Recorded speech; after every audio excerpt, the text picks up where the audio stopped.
La loi était courte, quelques pages seulement, mais son effet était sismique. Ibrahim Traoré l'a signé sans mise en scène. Pas de célébration, pas de discours. Juste un geste qui a envoyé un message brutal à chaque salle de conseil minier. Le Burkina Faso ne sera plus une porte de sortie pour les matières premières. À partir de maintenant, extraire ne suffira plus. Si une entreprise veut l'or, le manganèse ou les minerais stratégiques du pays, elle devra construire quelque chose ici, des emplois, des raffineries, une chaîne industrielle, un transfert technologique réel. Traoré savait exactement ce qu'il faisait. Ce n'était pas une réforme administrative, c'était une attaque directe contre le vrai centre du profit, parce que le profit ne vit pas dans l'appel. Il vit après l'appel. Dans le raffinage, dans le contrôle des prix, dans la logistique, dans les standards imposés pendant des décennies, l'Afrique a répété le même scénario, elle exporte la richesse brute et importe le produit fini à prix humiliant. Le sol s'appauvrit, les contrats s'enrichissent.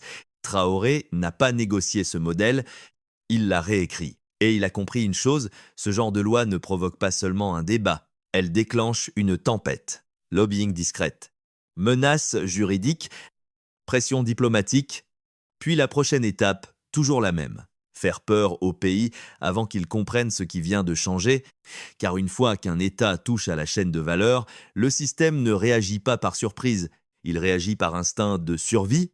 La réaction n'a pas été lente, elle a été immédiate, en 24 heures. Les couloirs se sont remplis de messages police. Pas d'attaque frontale. Pas encore, juste des demandes de clarification.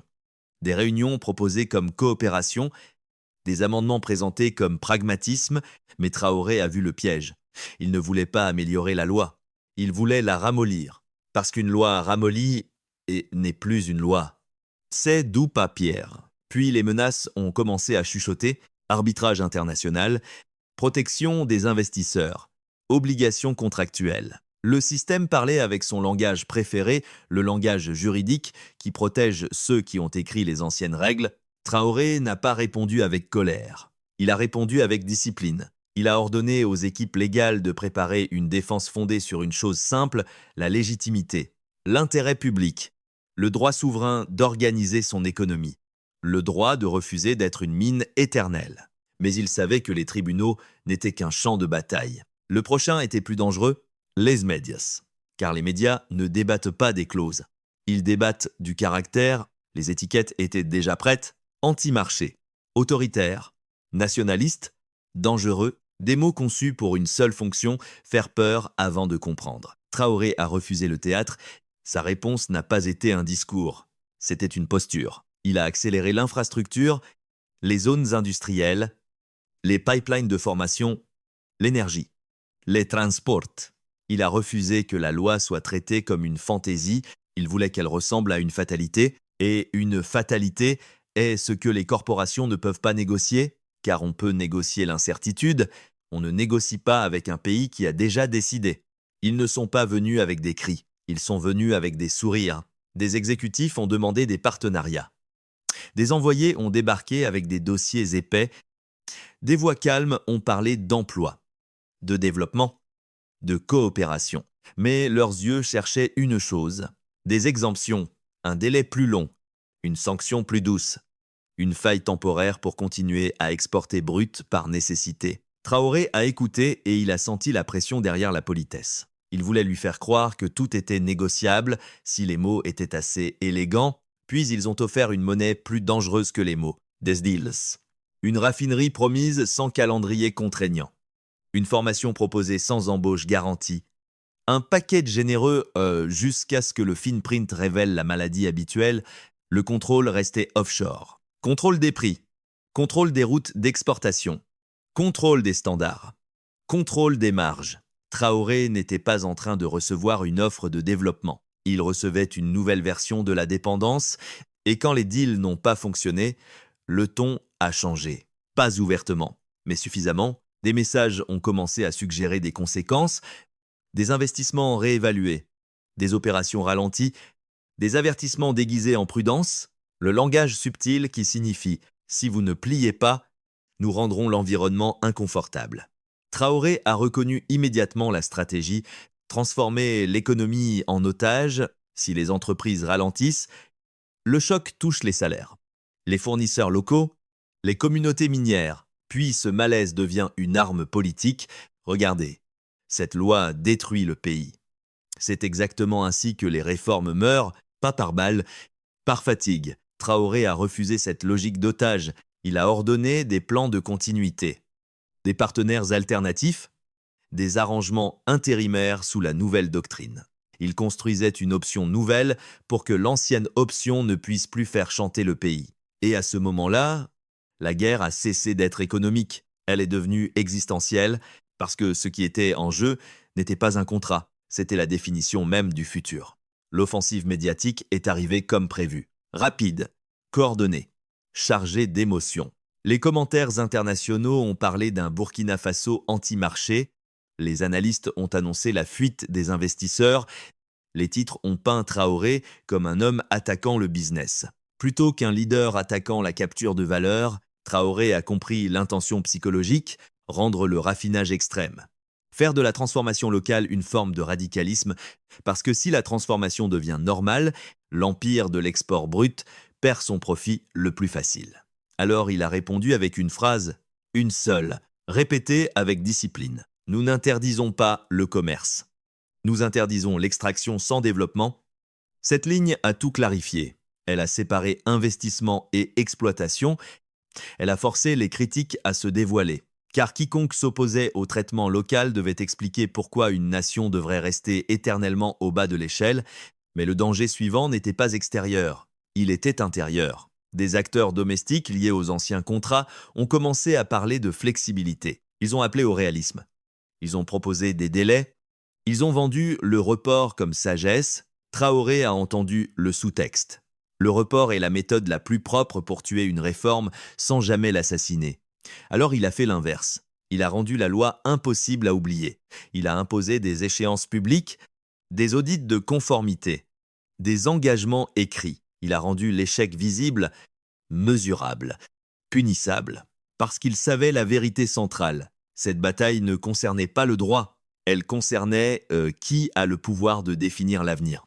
Un système construit sur l'export brut voulait garder le Burkina comme fournisseur. Traoré voulait en faire un producteur. Et les producteurs ne mendient pas des miettes. Ils sfixent des stermès.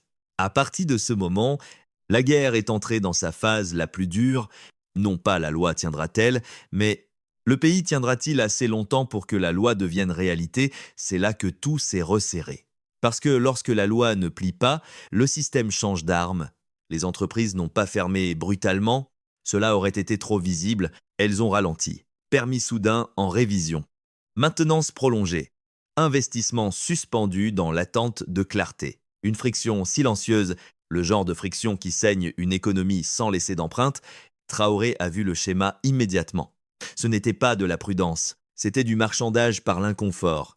Faire sentir que la souveraineté coûte cher pour que le leader recule, et quand ce ralentissement n'a pas suffi, le droit est redevenu une menace plus nette.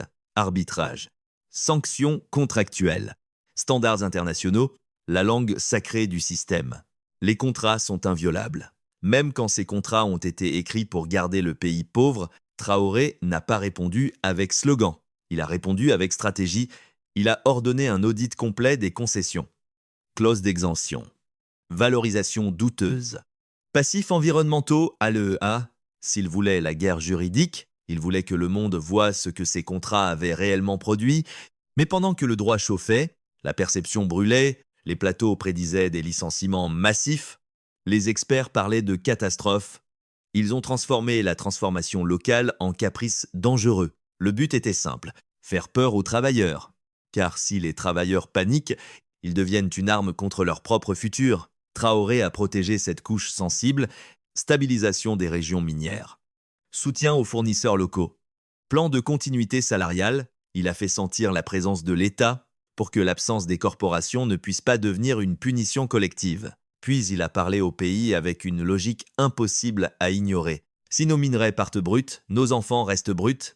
Il ne parlait pas d'ignorance, il parlait de non-construction.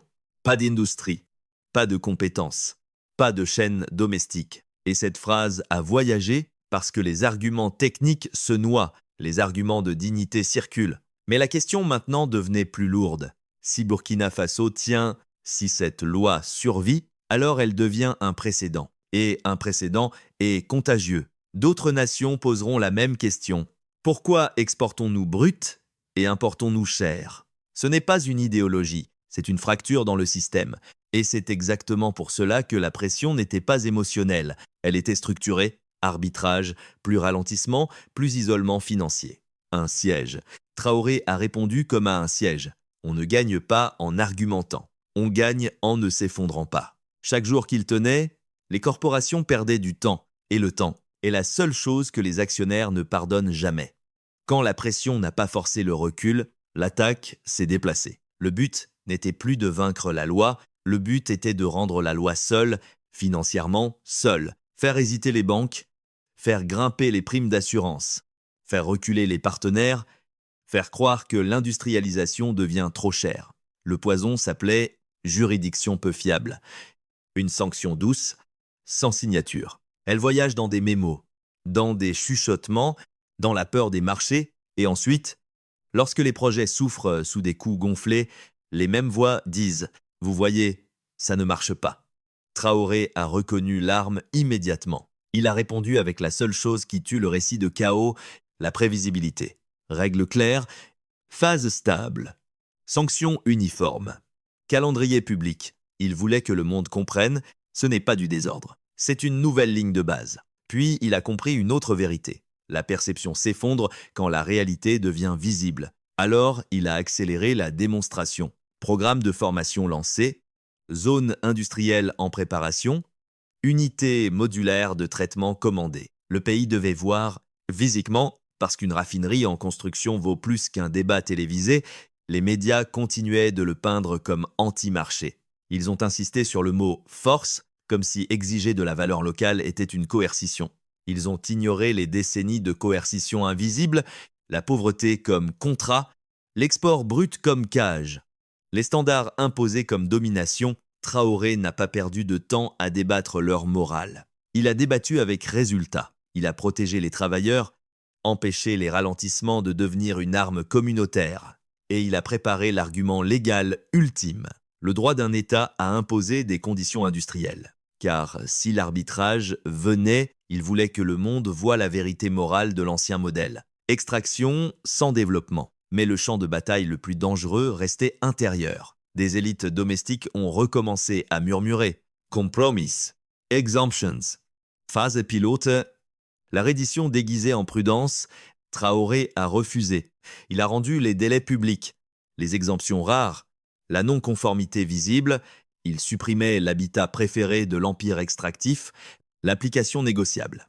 Et à mesure que les semaines passaient, un problème est né pour la coalition corporative. Traoré ne clignait pas. Et quand un leader ne cligne pas, la machine de pression commence à révéler son vrai visage. Parce que ce qu'il craignait n'était pas une loi, il craignait un précédent. Le système a alors changé de ton. Les sourires se sont refroidis. Les réunions sont devenues plus dures. La préoccupation a commencé à sonner comme une punition parce qu'une vérité se confirmait. Il ne craignait pas la loi comme papier, il craignait la loi comme contagion. Si le Burkina Faso pouvait exiger du traitement local et survivre, alors d'autres pays demanderaient la même chose. Pourquoi exportons-nous brut et importons-nous cher? Cette question se répand plus vite que n'importe quel slogan. Alors la tactique la plus ancienne est revenue, l'instabilité, des murmures, des insinuations. L'idée que Traoré pousse trop loin, le message stratégique était clair, si vous n'êtes pas contrôlé par les contrats, vous serez contrôlé par les conséquences. Traoré a répondu par deux mouvements. Un externe. Il a renforcé les partenariats alternatifs, diversifié las corridors, rendu le pays plus difficile à isoler. Un interne. Il a durci la posture contre la capture, surveillance anticorruption, protection des technocrates, sécurité contre sabotage. Parce qu'il savait comment les réformes échouent, pas seulement sous pression étrangère, sous fuite interne. Si les nouveaux projets étaient capturés par des intermédiaires corrompus, les opposants auraient une arme parfaite. Industrialisation égale arnaque. Traoré a refusé de leur donner cette munition. Puis, il a fait son mouvement politique le plus dangereux. Il a retiré le projet de lui-même. Il a dit au public calmement « Ce n'est pas contre les investisseurs, c'est contre l'extraction permanente ». Cette phrase a tué le brouillard. Elle a forcé chacun à choisir, sans se cacher derrière des détails techniques, car l'ancien jeu dépendait d'une chose, l'ambiguïté. Des élites négociant en privé pendant que le peuple reste confus, Traoré tuait l'ambiguïté. Alors la coalition corporative a tenté une dernière séduction, un paquet massif. Une promesse flashy d'investissement, mais sous la surface, le poison familier, contrôle des prix, contrôle des routes, contrôle des standards, contrôle de propriété via gestion. Traoré a rejeté sans drame, il n'avait pas besoin de leur package, il avait besoin de leur conformité, et c'est là que tout a basculé. Parce que lorsqu'un État refuse d'être séduit par des promesses, il ne reste que deux options. Accepter les nouvelles règles, ou partir, partir coûte cher. Accepter reste rentable, juste moins rentable qu'avant. Traoré avait accompli quelque chose de rare, il avait rendu l'exploitation moins profitable. Et maintenant, la question finale n'était plus. La loi survivra-t-elle? Mais la loi deviendra-t-elle une identité industrielle? Au-delà de la tempête, Traoré n'a pas signé cette loi pour des applaudissements. Il l'a signée parce qu'il comprenait une mathématique cruelle. Si vous ne vendez que ce que vous extrayez, vous achèterez toujours ce dont vous avez besoin à prix premium.